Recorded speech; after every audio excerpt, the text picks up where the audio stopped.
কি বাদ দিল?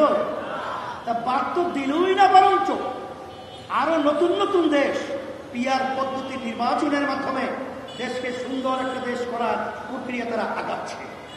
এখানে পরিষ্কারভাবে আমরা বলছি অন্তর্বর্তীকালীন সরকারকে, আপনার কমিটমেন্ট ছিল সংস্কার করবেন, খুনিদের বিচার দৃশ্যমান করবেন, তারপরে আপনার জাতীয় নির্বাচনের ব্যবস্থা করবেন।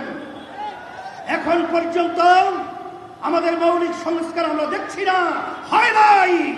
এরপরে আমরা দৃশ্যমান কোনো বিচার দেখি না, এটা দৃশ্যমান করতে হবে।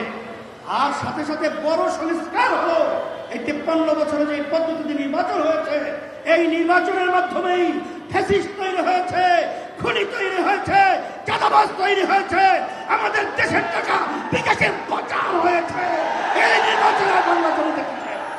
এই জন্য আমরা পরিষ্কার বলছি যে আমরা এদেশের সন্তান, এদেশ নিয়ে ভালো মন্দ নিয়ে চিন্তা করার দায়িত্ব আমাদের রয়েছে। আপনারা যেন করে একটা নির্বাচন করবেন, আবার চাঁদাবাজকে পুনর্বাসন করবেন, আর আমাদের মায়ের কোলে আবার সন্তান হারা হবে, এটা কখনোই আমাদের হুঁশ থাকতে, গলা থাকতে, মুখ থাকতে বন্ধ করবো না, বলতেই থাকবো, পরিবর্তন করতেই থাকবো। সেই লক্ষ্যেই আমি সকল প্রত্যক্ষ আহ্বান জানাবো, সিংহভাগ রাজনৈতিক দল বাংলাদেশে তারা কিন্তু পিআর পদ্ধতিতে নির্বাচন চায়। এখানে চায় না কারা? এরা কি দেশের স্বার্থে, না ব্যক্তি, না দলের স্বার্থে? এটা কিন্তু আমরা জেনে ফেলেছি।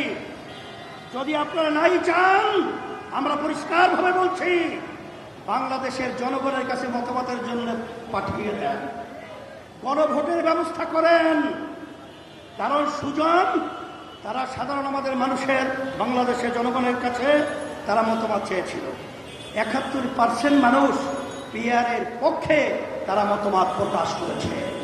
অন্তর্বর্তীকালীন সরকার কি বলবো, আমরা আর সেই কালো টাকার দৌরত্ব, আর এই পেশি শক্তি গুন্ডাদের তাণ্ডব, আর দিনের পর রাতে বাক্সে ঢুকিয়ে আমাদের দেশকে আবার সন্তান হারা করবে, আমাদের সন্তানরাও পঙ্গু হবে, আমাদের দেশের টাকা বিদেশে পাচার হবে, আর সর্বত্র চাঁদাবাজি চলবে।